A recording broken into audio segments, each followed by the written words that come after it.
अस्सलाम वालेकुम नाज़रीन, प्रोग्राम न्यूज़ व्यूज़ में आपको खुशामदीद कहूँगी और मैं हूँ आपकी मेज़बान पलवश शाह महमूद। सेनेट इंतखाबात के सिलसिले में खैबर पख्तूनख्वा में हुकूमत और अपोजिशन उम्मीदवारों को बिला मुकाबला मुंतखब कराने पर इतफाक हो चुका है। ये पेशरफ्त वज़ीर आला से अपोजिशन रहनुमाओं की मुलाकात के दौरान हुई, जिसमें दोनों फरीकैन ने मुशावरत के बाद इत्तफाक़ी राय से फैसला किया। मुलाकात में तय पाया कि हुकूमत को 6 जबकि अपोजिशन को 5 नशिस्तें दी जाएंगी और ये फार्मूला बरकरार रखा जाएगा। वज़ीर आला हाउस पेशावर में हुकूमत और अपोजिशन के दरमियान अहम मुलाकात हुई, जिसमें सेनेट इंतखाबात से मुतालिक अहम पेशरफ्त सामने आई है। मुलाकात में बिला मुकाबला उम्मीदवारों को मुंतखब करने पर भी इत्तफाक कर लिया गया है। अच्छा, अब ज़राए का इस हवाले से कहना है कि हुकूमत को 6 और अपोजिशन को 5 नशिस्तें देने से पहले तयशुदा फार्मूला बरकरार रखा गया है। ताहम एहतजाज को लेकर इस वक्त तहरीक इंसाफ में इख्तलाफात भी बरकरार है, जो थमने का नाम नहीं ले रहे। तहरीक इंसाफ के साबिक रहनुमा शेर अफजल मरवत ने कहा कि अलीमा खान ने पूरी PTI क़यादत की बेइज्जती की है। लंदन में मीडिया से गुफ्तगू करते हुए शेर अफजल मरवत ने कहा कि अलीमा खान वर्कर्स और लीडर्स को तंग करके प्रेशर में लाती हैं। उनके पास बेहतरीन मौका है कि वो खुद तहरीक चलाएं। ख्वाहिश है कि अलीमा खान और उनके बच्चे बानी PTI की रिहाई की तहरीक को लीड करें। जबकि आज पेशावर रीजन के रहनुमाओं की जानिब से भी प्रेस कॉन्फ्रेंस की गई। इस अहम प्रेस कॉन्फ्रेंस में हालिया फैसलों पर शदीद तनकीद की गई है और एहतजाज का भी ऐलान किया गया है। इस तमाम तर सूरत हाल पर आज के प्रोग्राम में हम बात करेंगे। हमारे साथ लाइन पर मौजूद हैं अली बुखारी साहब तहरीक इंसाफ से और साथ ही परवेज सुंधेला साहब मुस्लिम लीग नून से हमारे साथ मौजूद हैं। दोनों मुअज़्ज़ज़ मेहमानों का बहुत शुक्रिया। सबसे पहले अली बुखारी साहब, आपकी जानिब आना चाहूँगी, क्या हो गया है PTI के रहनुमाओं को? एक जानिब तो हम एक दूसरे पर तनकीदी तमाम तर मामला देख रहे हैं, साथ ही एहतजाज के हवाले से धमकी भी दे दी गई है। क्या कहेंगे इस हवाले से? जी बिस्मिल्लाहिर्रहमानिर्रहीम, बहुत शुक्रिया पलवशा आपका। देखिए पलवशा, जहाँ पर बड़ी पार्टीज होती हैं वहाँ बड़े इश्यूज भी होते हैं और हमारी पार्टी तो अनफॉर्चुनेटली पिछले 2022 9 अप्रैल से लेके आज तक एक गजब का शिकार है। और आपको पता है कि वन आफ्टर अनदर FIRs हो या मारा गया हो या तस्लीम की गई हो या कारोबार तबाह किया हो या पॉलिटिकली मोटिवेटेड FIRs रजिस्टर की गई हो, हर तरह का हरबा आजमाया गया हमारी पार्टी पे। लेकिन अगर ये इंटरनल इश्यूज की बात करते हैं, हर पार्टी में होती है, जितनी बड़ी पार्टी होती है उतने बड़े इश्यूज भी होते हैं, खुद मौजूद हैं, जिनमें शाह महमूद कुरैशी साहब हैं, जिनमें चौधरी एजाज साहब हैं, चीमा साहब हैं, उनके साथ डॉक्टर साहब आए हैं, सारे लोग जेल के अंदर हैं। और इवन अदरवाइज जो है चीजें जो है वो अल्लाह का शुक्र है कि किसी न किसी हवाले से ठीक से रन हो जाती हैं। और एक सबसे बड़ा इशू ये है कि खान साहब से भी मुलाकात की इजाजत नहीं दी जाती, जिससे उनके पास भी सामने वो चीजें नहीं आती। तो जो कोर कमेटी और जो पोलिटिकल कमेटीज, जो लीगल कमेटीज डिसाइड करती हैं, वो भी मैच्योर होने के लिए किसी टॉप लीडरशिप के साथ मुलाकात के लिए इजाजत नहीं दी जाती कि वो करें। सो इन सारे सूरत हाल के अंदर जो है ये बड़ा अल्लाह का शुक्र है कि हम लोग इसमें सर्वाइव कर रहे हैं और पॉजिटिवली सर्वाइव करें, क्योंकि अवाम हमारे पीछे खड़ी है। नंबर 1। नंबर 2 चीज ये है कि ये जो इख्तिलाफात विद इन द पार्टी होता है ना, यार पार्टी में होता है। आपको मैं बेताशा एग्जांपल दे सकता हूँ। फॉर एग्जांपल नून की एग्जांपल ले लूंगा। आप तो कुछ दिन कबल शहबाज शरीफ वजीर आजम जो है सो कॉल्ड, वो गए चौधरी निसार साहब के घर और उसी रात मरियम नवाज साहबा ने जो है कमरुल इस्लाम साहब जो चौधरी निसार से इलेक्शन जीते थे, वैसे तो वो भी हारे हुए थे लेकिन फॉर्म 47 के तहत वो जीत के उनको उसी रात मरियम ने वहां बुला लिया और चाचे भतीजे के दरमियान जो रिफ्ट थी वो भी खुल के सामने आ गई। ऑन द अदर साइड शायद का खान अब्बासी, मिफ्ताह इस्माइल, ये वजीर आजम और बड़े उहदों की बात करूं, चौधरी निसार साहब खुद जो उस टाइम वजीर दाखिला थे, मरियम से इख्तिलाफ की वजह से पार्टी छोड़ी उन्होंने। सो ये कोई चीजें ऐसी नहीं है। इसी तरह पीपल्स पार्टी की सर, आपकी बात अपनी जगह बिल्कुल ठीक है, पार्टी में इख्तिलाफात भी होते हैं, लेकिन इन तमाम तरह रहनुमाओं ने मीडिया के सामने आके बातचीत नहीं की। आपसे भी जानना चाहूंगी कि इमरान खान का 2 रोज पहले ये हुक्म था कि पार्टी के जितने भी मामलात हैं और अंदरूनी इख्तिलाफात हैं वो पार्टी से बाहर डिस्कस नहीं होंगे, लेकिन हमने देखा कि आज जो PTI के रहनुमाओं ने प्रेस कॉन्फ्रेंस की उसमें तमाम तर मामलात खुल के डिस्कस किए गए। अब इन पार्टी रहनुमाओं के खिलाफ क्या आपकी पार्टी की जानिब से कोई कार्रवाई हो सकती है? देखिए, पहली बात तो यह कि जो इमरान खान साहब ने जब ये कहा उसके बाद उसमें अमल भी किया गया और आपने देखा कि सबसे पहले सियालकोट में जनरल सेक्रेटरी जो पार्टी के सलमान नकम राजा, उन्होंने चूंकि बहुत सख्त अल्फाज यूज किए थे। पंजाब की हमारी जो चीफ कोऑर्डिनेटर थी आलिया हमजा के बारे में, तो उन्होंने उसी दिन उससे बयान के बाद जो है तो फर्स्ट स्टेटमेंट उनकी जो ऑन रिकॉर्ड आई उसमें उन्होंने यही कहा कि हम शीरो शक्कर हैं, कोई ऐसी बात नहीं है, आलिया भी हमारी बहन है और जो चीजें इख्तिलाफात है वो अंदरूनी सतह पे दूर हो जाएंगे और कोई उसमें इशू नहीं है। सो अदरवाइज अभी जो आप दूसरे इख्तिलाफात की बात कर रहे हैं वो पार्टी के उस हवाले से इख्तिलाफात नहीं है, वो टिकट्स के हवाले से, सेनेट के हवाले से कुछ इख्तिलाफात जरूर है, और वो भी होते हैं कि आपको जब आप समझते हैं कि जी एक शख्स समझता है कि मेरा हक बनता था और दूसरा समझता है मेरा हक बनता था, तीसरा समझता था मेरा हक बनता है, तो इन सारी चीजों के अंदर जब भी आप जाएंगे तो उसके अंदर इख्तिलाफात तो होंगे, क्योंकि टॉप लीडरशिप का इमरान खान साहब का अगर कोई हुक्म आ जाता है और वो एज इट इज फुलफिल नहीं अगर होगा तो डेफिनेटली इख्तिलाफ होना भी चाहिए और उसका हक भी है, लेकिन अगर वो एज इट इज इम्प्लीमेंट हो जाता है, एग्जीक्यूट हो जाता है, तो फिर जिसको कोई शक है, जिसको कोई इख्तिलाफ है, उसको एड्रेस करना चाहिए, उसको सुनना चाहिए, सुन के उसको एड्रेस करने में भी कोई बुराई तो नहीं है। ये तो एक अच्छी बात है, ये तो एक जमहूरी निजाम है, जमहूरी अमल है। इससे तो और शफाफियत आती है कि अगर मैं कोई काम कर रहा हूँ और मेरे पलवशा आप क्वेश्चन करती है कि आपने क्यों किया, तो ये तो एक अच्छी बात है, इसको तो अप्रिशिएट करना चाहिए, ना कि मम बन के बैठ जाना चाहिए एज अ मम्मी, और कोई लीडर बैठा हो आपके, वो बात कर रहा हो तो आपकी पार्टी सारी बैठी और उसमें जरूरत ही ना हो कि वो बोल सके कि जी ये क्यों हुआ, ये कैसे हुआ। बिलीव मी, मैं एज अ वर्कर, मैं खान साहब से जब भी मिलता हूँ, जेल जाते थे 2 साल से केसेस में थे, उनका टिकट होल्डर हूँ, इस्लामाबाद से इलेक्शन लड़ के बैठा हूँ, मैं इमरान खान साहब से believe me honest to God होकर बता रहा हूँ, मैं उसी तरह बात करता हूँ जिस तरह मैं आपके प्रोग्राम में आपसे बात कर रहा हूँ। सो हमें तो कभी हेजिटेशन नहीं आई, हमें तो कभी ये चीज नहीं आई कि खान साहब से कैसे बात करनी है या उनसे पूछना है या बोल रहे होंगे तो बुरा मना जाएंगे, ऐसी बात नहीं है। अपनी राय दी जाती है, पोलिटिकल पार्टीज का यही हुस्न होता है, उसमें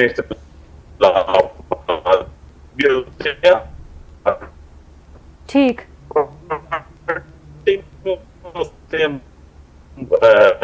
कोई ऐसी सिंगल पार्टी मुझे पता है जिसके अंदर इख्तिलाफात ना हो, या जो एक ठीक है सर, आपका पॉइंट हम तक आ चुका है। परवेज सुंदेला साहब, आपकी जानिब बढ़ूंगी, आपसे ये जानना चाहूंगी कि ये जो फॉर्मूला तय हुआ था सेनेट के इंतखाबात के हवाले से, अब आज जो पीटीआई के रहनुमाओं ने प्रेस कॉन्फ्रेंस की है उससे हमें मामलात कुछ अच्छी जानिब जाते हुए नजर नहीं आ रहे, तो अब क्या इलेक्शन, सेनेट के इलेक्शन के हवाले से आप लोग पीटीआई को अप्रोच करने वाले हैं? क्या आप लोगों की उनसे बातचीत मुतवक्के है? बहुत शुक्रिया जी। देखें, ये तो बड़ी अच्छी बात है ना, अपोजिशन और हुकूमत मिलकर अगर बैठ गए हैं और उन्होंने खुद बैठ के डिसाइड कर ली और अपनी जो सीटें उनकी बनती हैं दोनों पार्टियां की वो भी डिसाइड हो गए हैं, तो ये तो पॉजिटिव बात है। जमहूरियत में तो मेरे ख्याल में ये देखिए, कल तक पाकिस्तान तहरीक इंसाफ किसी भी जगह पर किसी भी जमात के साथ नहीं बैठना चाहती थी, सिवाय उन लोगों के साथ जिनके नजदीक समझते हैं कि असल ताकत उनके पास है। तो अगर वजीर आला केपी के जो है वो वहां की अपोजिशन के साथ बैठे हैं और बैठ कर डिसीजन लिया है कि 6 सीटें जो है हुकूमत को जा रही हैं और 5 अपोजिशन को जा रहे हैं, तो ये बड़ी अच्छी बात है। हाँ, अब सिर्फ 6 सीटें हैं और पाकिस्तान तहरीक इंसाफ में सेंटर बनने वालों की तादाद सैकड़ों की तादाद में है, तो अब जाहिर है उनके लिए एक मसला होगा कि जो बन गया वो ठीक नहीं है, जो नहीं बना है वो तो उसके खिलाफ हर्जाशाही करेगा। ये एक्चुअली पार्टी का एक डिसिप्लिन होता है जिसको ना तो कभी तहरीक इंसाफ ने किसी भी लेवल पर फॉलो किया। देखिए, जब आज से 15 साल पहले इलेक्शन हुए थे तो इमरान खान साहब ने वो इलेक्शन ही माने थे, या इमरान खान साहब वो जो पार्टी के इलेक्शन थे उस पे सवालिया निशान उठ गए थे जो करवाने वाले थे, उनको भी इमरान खान साहब बाईपास कर गए थे। तो ये ऊपर से लेकर एक इस पार्टी में एक मसला है। अगर देखें, अगर क़यादत ने या इमरान खान साहब ने या उनके अलावा जो कोर कमेटी, उन्होंने अगर 6 लोगों के नाम डिसाइड कर लिए हैं और वो 6 लोग सेनेटर बन गए हैं, तो बाकी लोगों को उस फैसले को तो मेरे ख्याल में मानना चाहिए। और पाकिस्तान मुस्लिम लीग नून में भी ऐसे है। पाकिस्तान, आप ये भी देखेंगे, पाकिस्तान मुस्लिम लीग नून जहां पे पंजाब में हुकूमत कर रही है, पाकिस्तान पीपल्स पार्टी जो पंजाब सिंध में हुकूमत कर रही है, वहां पे आपको इस किस्म के मसाइल नजर ही नहीं आते। पार्टियां जिन लोगों को टिकट देती है सेनेट की, वही इलेक्शन लड़ते हैं, वही कामयाब होते हैं। लेकिन पाकिस्तान तहरीक इंसाफ हमेशा यहाँ पर, आपको पता, माजी में 40 लोगों ने दूसरे सेनेटर को, आजाद सेनेटर को वोट देकर, अब जाहिर है वो खरीदो फरोख्त होगी, वो आजाद सेनेटर को कामयाब करवाया था जी।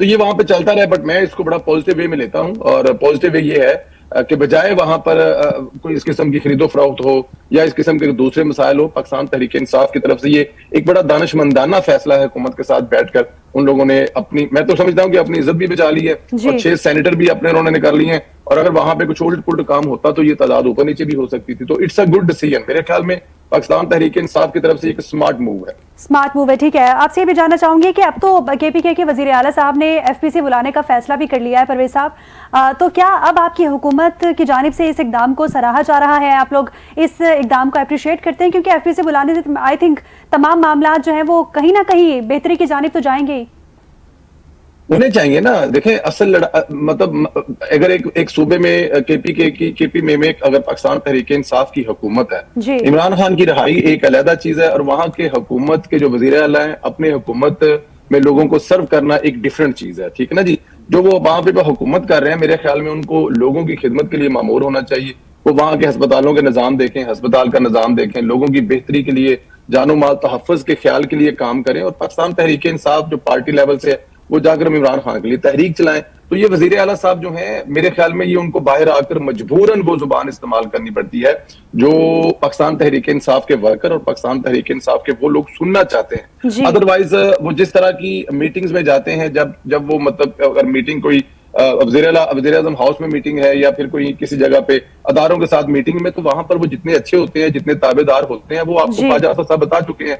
मैं वो लफ्ज यहाँ पे रिपीट नहीं करना चाहता, लेकिन वो बता चुके हैं कि वो अपने सूबे के लिए, अपने लोगों के लिए फिक्रमंद हैं। लेकिन क्योंकि दूसरी तरफ से उनको पुश किया जाता है इस किस्म की गुफ्तगू करने के लिए, इस किस्म की जो वो इजहार राय करते हैं कि हम गोलियां चला देंगे, हम ये कर देंगे, वो कर देंगे, लेकिन वज़ीर आला के जो है वो एंड ऑफ डे पे उन्हें सबसे ज्यादा फिक्र तो अपने सूबे की होनी चाहिए ना, कि अगर लोगों ने वोट दिया है या लोगों के वोट से वो इलेक्ट होकर आएंगे तो उनकी खिदमत करें। लेकिन वो कहते हैं कि आप हुकूमत छोड़ दें और अपना सारी जो है हुकूमती मशीनरी लेके इस्लामाबाद पर हमला हो जाए। अब वो लाहौर तशरीफ लाए हैं, एक अच्छे तरीके से आए हैं, अच्छे तरीके से दोस्तों से मिले हैं, खाना वाना खाया, वो उनका इंटरनल है, वो जिसको बुलाया नहीं बुलाया उससे मेरा क्या लेना देना, ये उनका अपना जाती वो है। But I think it's a good way, ये गुड मूव है कि अगर पाकिस्तान तहरीक इंसाफ भी बैठ रही है, मुज़ाकरात कर रही है, और अगर इसी को अगर मूव ऑन करे, आगे लेके चले, तो आगे जाके इससे और भी अच्छी चीजें अचीव हो सकती हैं। बिल्कुल, इससे मजीद चीज़ें भी बेहतरी की जानिब जा सकती हैं। अली बुखारी साहब, आपसे सवाल करना चाहूँगी, ये जो APC बुलाई गई है गंडापुर साहब की जानिब से, क्या ये अमन अमान की सूरत हाल को देखकर बतौर वज़ीर आला उन्होंने खुद फैसला किया, या APC बुलाने में पार्टी से भी मुशावरत की गई और पार्टी की भी राय ली गई इसमें कि अब अमन अमान की सूरत हाल वर्स्ट होती जा रही है, तो सूबे के लिए ज़रूरी है कि APC बुलाई जाए? दो चीजें इसके अंदर है जी। एक तो वो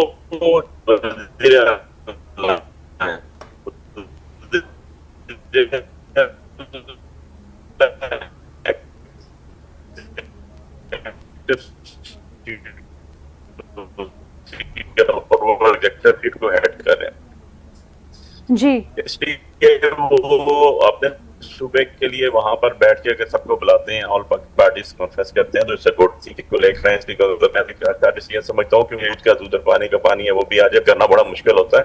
हमने देखा था जब 2014 में जो है वो आर्मी पब्लिक स्कूल का इशू हुआ था, तो उसके बाद एक नेशनल एक्शन प्लान बनाया गया था, जो 2014-15 से लेकर 25 से आगे 10 साल में नाफिजुल अमल नहीं हो सका। इसमें फेडरल गवर्नमेंट का बहुत बड़ा किरदार था, उसने बहुत कुछ करना था, जो हमारे जितने भी एजेंसीज थी उनको, पाटा को, और उसके ऊपर क्या हो सका आज तक वो भी आपने देख लिया। सो ये सारी चीजें जो है अच्छी बात है कि एक दफा डिसाइड हो, उसके अंदर आए और इसको अप्रिशिएट करना चाहिए। लेकिन मुझे एक चीज समझ नहीं आई, ये सारा प्रोग्राम हमारे PTI के अगेंस्ट घूम रहे होते हैं। मुझे ये सवाल तो खुद ही आपसे कि आप कहेंगे कि चीनी क्यों महंगी होगी।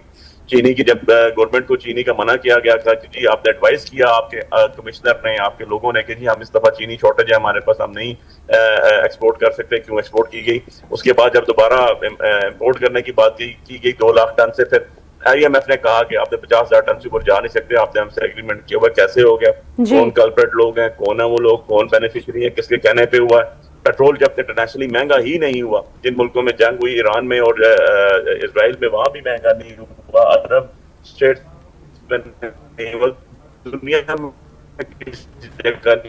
कैसे रहा, 8.5 पेट्रोल जी, महंगा कर दिया। ये क्वेश्चन है ना जो लोगों के ऊपर सवालिया निशान है। सर बिल्कुल, अली बुखारी साहब, ये आपकी एक तो आवाज़ का भी इशू है, मैं अपनी टीम को कहूंगी कि आपको रिज्वाइन कराएं, और आपसे महंगाई के हवाले से भी बात करेंगे। हमें साथ ही अब्दुल जलील जान साहब भी ज्वाइन कर चुके हैं, JUIFA के रहनुमा हैं। बहुत शुक्रिया अब्दुल जलील जान साहब, आपने अपना कीमती वक्त दिया। आपसे जानना चाहेंगे कि सेनेट के इंतखाबात के हवाले से मामला तय पा गए हैं, क्या अपडेट है आपकी पार्टी के हवाले से? बिस्मिल्लाहिर्रहमानिर्रहीम। देखिए जनाब, जो 3-4 दिन से ये सिलसिला चल रहा है और हुकूमत को अपोजिशन की तरफ से बताया गया कि अपना हिस्सा ले लेंगे और अनअपोज सब आ जाएंगे, तो इस पर गालिबन हमने 5 उम्मीदवार खड़े किए थे, 2 टेक्नोक्रेट पे, 2 जनरल पे और 1 खवातीन। अपोजिशन ने मिलकर 5 सीटें हमने पुर करनी है। उनको हमने 6 के ऑफर किया है, उन्होंने अभी तक सवाल जवाब तो किया है और कबूल भी किया है, बल्कि मुत्तफिक भी हो गए हैं 100%। जी। लेकिन अभी जो लोग खड़े हैं एक्स्ट्रा उम्मीदवार के तौर पे या कवरिंग कैंडिडेट के तौर पर खड़े हैं, उनको बिठाना, उनसे विड्रा करना, ये हुकूमत की जिम्मेवारी है। अब वो भी अपनी कोशिश कर रहे हैं। उम्मीद है कि अगर इस तरह अफाम और तफहीम से और आवाजारी से मसला हल हो गया तो एक सूबे के लिए एक अच्छी रवायत होगी और सारे पाकिस्तान के लिए एक तासर यही जाएगा कि सुबह खैबर पख्तूनख्वा में सियासी जमात ने आपस में अंडरस्टैंडिंग करके सेनेट के इस प्रोसेस को बड़े खैर खूबी से अंजाम दिया। ठीक। जलील जान साहब, अगर ये उम्मीदवार अपने कागजात वापस नहीं लेते तो फिर उसके बाद क्या आप लोगों की तरफ से एक अमली अपनाई जाएगी? इस हवाले से कोई बातचीत हुई है? सवाल तो बनता उनसे है, मुझसे नहीं बनता। कि नहीं लेते तो उनको नुकसान होगा जी, क्योंकि हमारे तो अपने फिगर भी पूरे हैं। अपने जो हम 5 निकालना चाहते हैं तो हम 6वें की कोशिश करेंगे। तो ये सारी चीज ऐसी है जिसमें उनको ज्यादा नुकसान होगा शायद कि हमें इतना ना हो, उनको होगा। और वैसे मुझे यकीन आ रहा है कि कई उम्मीदवार दस्तबरदार हो गए हैं, 1-2 रह चुके हैं, उन पर भी काम जारी है उनकी तरफ। सर इसका मतलब आप लोग पीटीआई के एमपीएस को राब्ता करने की कोशिश करेंगे? मतलब बड़ी बात कर रहे हैं आप इस वक्त? नहीं, हम कोशिश नहीं करेंगे, बड़ी बात मैं नहीं कर रहा हूँ। ठीक। वो पीटीआई के यहाँ पर असेंबली के अंदर पीटीआई का कोई रुकन नहीं है, सारे आजाद हैं। ठीक। किसी पर कोई कानून लागू नहीं होता, जो जिसकी मर्जी है जिसको वोट दे। और जमातों के कैंडिडेट होते हैं या जमातों के सूबाई असेंबली के मेंबर होते हैं, वो बाउंड होते हैं, बंद होते हैं, अपनी जमात को ही वोट देते हैं। लेकिन जो आजाद होते हैं तो उनकी तो अपनी मर्जी होती है। तो हम तो इस तरफ नहीं जा रहे, हमने छठा बंदा खड़े ही नहीं किया जी। हम तो अपने वोट सेव करने के लिए अपने वोटों को पूरे सूबे में इंतखाबी अमल में हम साबित करना चाहते हैं कि ये सारा सिस्टम जो है इस पर कल उंगली ना आए कि यार लोग ये कहेंगे कि फलां पे किया और फलां पे किया। तो इंशाल्लाह ऐसा नहीं होगा। सुबह में रवायत है हमारी और एक दूसरे का एहतराम भी करते हैं जी। ये अलग बात है कि एहतराम की जो फिजा थी वो वाज लोगों ने खत्म की हुई थी, लेकिन हमने उस रवायत को जिंदा करने के लिए इक़दाम कर रहे हैं। इक़दामात करें। ठीक। सुंदीला साहब, आपकी जानिब आना चाहूंगी। आपने ये तमाम तर गुफ्तगू सुनी। अली बुखारी साहब ने महंगाई के हवाले से बात की थी और अब्दुल जलील जान साहब ने बात की कि किस तरह वो पीटीआई को अप्रोच शायद कर सकते हैं या फिर उनके पीटीआई से तमाम तर मामलात हो सकते हैं। इस हवाले से आपसे जानना चाहूंगी कि अगर ऐसा होता है तो फिर आप लोगों की पार्टी की जानिब से क्या लाहेअमल अपनाया जाएगा? देखिए जी, महंगाई जो है ना वो इस वक्त दुनिया का मसला है। ये सिर्फ पाकिस्तान में ऐसा मसला नहीं है। वो मेरे भाई फरमा रहे थे कि फला मुल्क में भी तेल महंगा नहीं हुआ। शायद वो इन्फॉर्मेशन पूरी नहीं ले सके।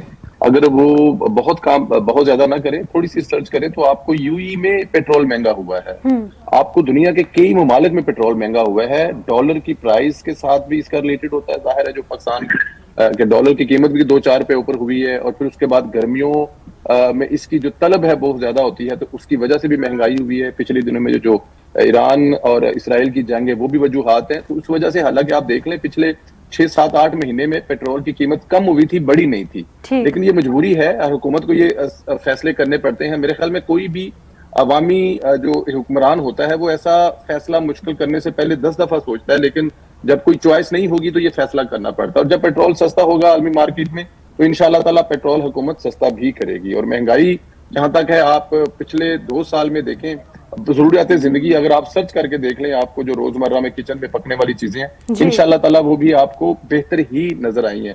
जहां तक पाकिस्तान तहरीक इंसाफ की बात है तो मैं तो बिल्कुल जी, जैसे जो डायलॉग्स है मैं तो इसका हामी हूँ। एक सियासी वर्कर होने के नाते मैं हमेशा समझता हूँ कि ये जो सड़कों पर ये जो धरने का इस मुल्क में धरना सियासत को अरूज दिया गया या धरना सियासत का कल्चर पाला गया, वो किसी भी तरह से मुनासिब नहीं है। लोग आपको अपने अपने हलकों से वोट देकर भेजते हैं, असेंबली में जाएं और वहां पे असेंबली के अंदर बैठकर अपने मसाइल हल करें। और जब आप इलेक्शन भी लड़ने जाते हैं तो आप लोगों से यही वादा करते हैं कि असेंबलियों में जाके आपके मसाइल हल करेंगे। लेकिन पाकिस्तान तहरीक इंसाफ असेंबलियों में जाकर असेंबलियों में जाने के बजाय या तो डी चौक में जाने की कोशिश करती है या फैसलाबाद लाहौर सरगोदा बंद करने की कोशिश आती है। ये रॉकेट साइंस मुझे कैसे कर लेंगे आप? क्या पाकिस्तान तहरीक इंसाफ बड़ी से बड़ी तहरीक चलाकर भी 2013 से 18 की हुकूमत खत्म कर सकी थी? या फिर उसके अलावा पीडीएम ने एक कामयाब तरीन जो है मुजाहमत की सियासत की, लेकिन हुकूमत इमरान खान की फिर भी तहरीक अदम एतमाद के जरिए नतीजे हुए। तो बेहतर है कि आप असेंबलियों में जाएं, अपने इत्तेहादियों के साथ तलकात अच्छे बनाएं, उनके साथ मिल बैठें और अगर ऐसी कोई मूव कर सकते हैं तो आप करें। ये आपका जमहूरी और सियासी और आइन में एक हक दिया हुआ आप लोगों को बजाय कि आप लोग अभी देखें ये पाकिस्तान तहरीक इंसाफ, मैं आपसे कह रहा हूँ कि बड़ा स्मार्ट मूव कर रहे हैं। जी बहुत ज्यादा चांसेस थे कि अगर ये इलेक्शन लड़ने जाते तो कोई 2-4 सेंटर इनके ऊपर नीचे भी हो सकते थे, क्योंकि वहां पे एमपी है जो वो मतलब करोड़ों रुपए पकड़ लेते हैं और पकड़ के आजाद एमपी सेनेटर को वोट देते हैं, और पाकिस्तान तहरीक इंसाफ वाले फिर इंक्वायरियां करते रहते जाए। खुद इमरान खान के दौरे इमरान खान ने ये 40 लोगों को 40 एमपी को नोटिस किए थे जिन्होंने उस वक्त पाकिस्तान तहरीक इंसाफ के लोगों को वोट नहीं दिए थे। तो ये बैठना चाहिए, बैठकर ये मसाइल हल करने चाहिए। और मुज़ाकरात वाहिद एक ऐसी जादू की आप जफी कह सकते हैं कि जो तमाम के तमाम मसाइल हल करा सकती है। जी और हुकूमत की तरफ से शहबाज शरीफ साहब हों, राना सनाउल्लाह साहब हों, ख्वाजा आसफ साहब हों, आप देख लें, उठाकर देख लें असेंबली की तकरीरें, वो बार बार कह रहे हैं कि आए बैठे हमारे साथ। अभी देखिए शेर अफजल मरवत साहब जो है वो उधर लंदन में जाके क्या बयान दे रहे हैं, वो कह रहे हैं कि जो अलीमा खान साहब हैं उन्होंने 9 मई के बाद अपने बच्चों को तो लंदन भेज दिया और दूसरे के बच्चों को उन लोगों ने उनसे जो हंगामे करवाकर वो बच्चे जेलों में रुल रहे हैं, और फिर वो अभी भी यही कह रहे हैं। क्या अभी इमरान खान साहब के साहबजादे लंदन से तशरीफ ला रहे हैं किसी तहरीक को चलाने के लिए? इसका जवाब 100% नो है। कौन सी, जब अलीमा खान साहबा के बेटे आ रहे हैं, नहीं आ रहे, तो फिर अब दूसरों को बच्चों को ईंधन बनाते हैं आप लोग, जलसे जुलूस में लेके जाते हैं, उनको जेलों में सड़वाते हैं, तो आपके अपने बच्चे तो वहां पर मौजूद नहीं है। ये मैं नहीं कह रहा, ये तहरीक इंसाफ का ठीक है सुमेला साहब, आपका पॉइंट हम तक आ चुका है। जलील जान साहब आपकी जानिब आना चाहूंगी। ये जो आप लोगों की अप्रोच है, आप लोगों की जानिब से या फिर पीटीआई की जानिब से अगर आपको अप्रोच किया जाता है, ये अप्रोच सिर्फ सेनेट के इंतखाबात के तक महदूद रहेगी या इसके बाद तहरीक अदम-ए-एतमाद के हवाले से भी आप लोग साथ में मुशावरत कर सकते हैं? क्योंकि इस वक्त मौलाना साहब तो बड़े गुस्से में हमें नजर आ रहे हैं अमनो अमान की सूरत हाल के हवाले से। देखें जनाब, वो वोट ऑफ नो कॉन्फिडेंस की बात है ना, ये एक आइन का हिस्सा है। ठीक, जब वो आइन का हिस्सा है तो कोई जमात अपना ये हक इस्तेमाल करती है तो उस पर नंबर 1 तक तनकीद नहीं होनी चाहिए। हर एक को अपना हक है करे। जहाँ तक वोट ऑफ नो कॉन्फिडेंस की बात है, ये कबल अज़ वक्त है। ठीक, पहले हलफ लेंगे, फिर उसके बाद सेनेट का इलेक्शन होगा, उसके बाद हालात को देखकर ही कोई फैसला किया जाएगा। क्योंकि हमने तारीख अदम-ए-एतमाद में हिस्सा लेना है या नहीं लेना, ये अब मेरे कहने पे नहीं होगा। ये जमात की शुरा बैठेगी, उस पर गुफ्तगू करेंगे, आराम से मशवरत होगी, सब बैठकर इस पर मशवरत करेंगे। हमें अगर मुनासिब लगा तो हम शामिल हो और एतमाद से बनेंगे, अगर हमें मुनासिब न लगा तो हम नहीं बनेंगे। जी सही। तो ये तो जमहूरी कल्चर है यहाँ पे। अगर हम जमहूरियत पर यकीन रखते हैं तो हर चीज आईनी चीज है, अदम-ए-एतमाद भी एक आईनी रास्ता है। सही। तो इस हवाले से जमीयत उलमा इस्लाम ने अभी तक इस पर कोई मुशावरत नहीं की, ना वो हुकूमत बदलने के सिलसिले में हमने किसी से बात की है, ना हमसे किसी ने बात की है। ठीक ठीक। सुनेला साहब, आपने बात सुनी अब्दुल जलील जान साहब की, वो ये कह रहे हैं कि इस वक्त हमसे किसी ने मुशावरत नहीं की, ना बातचीत हुई है, विच इज़ फाइन। लेकिन आपकी पार्टी इस हवाले से क्या सोचती है? अगर अमनो अमान की सूरत हाल मजीद आप लोग ख़राब देखते हैं सूबे में, तो क्या आप लोग भी इस बात की हामी हैं कि हुकूमत को तब्दील कर दिया जाए?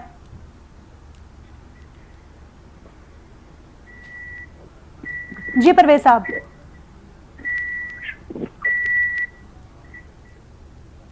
सुनेला साहब, आपको मेरी आवाज़ आ रही है? जी मुझे आ रही है। सर, मैं आपसे ये सवाल कर रही हूँ कि अगर नून लीग ये सोचती है कि अमनो अमान की सूरत हाल खराब हुई तो सूबे में हुकूमत को चेंज कर देना चाहिए?